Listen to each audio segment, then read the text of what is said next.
In today's tech video, I'm going to show you guys how you charge the battery on your GoPro.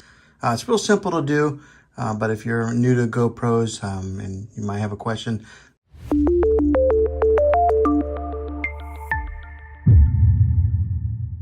what you want to do is pull down the door handle or the door right there. You'll click it open, and as you can see right there, there's a USB-C port.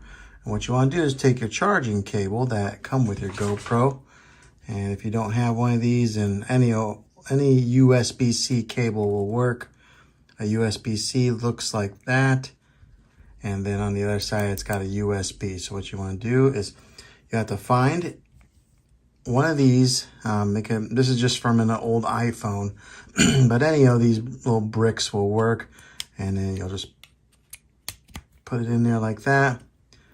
This end will go on the wall, of course, and then on this side here, you'll click that in there, and then you charge it to the wall, and that's how you'll plug this into the wall, and that's how you charge your GoPro Hero. If this video was helpful, go ahead and click a thumbs up. Go ahead and subscribe to my channel. I make tech videos all the time, and I'd love to have you back in the next one.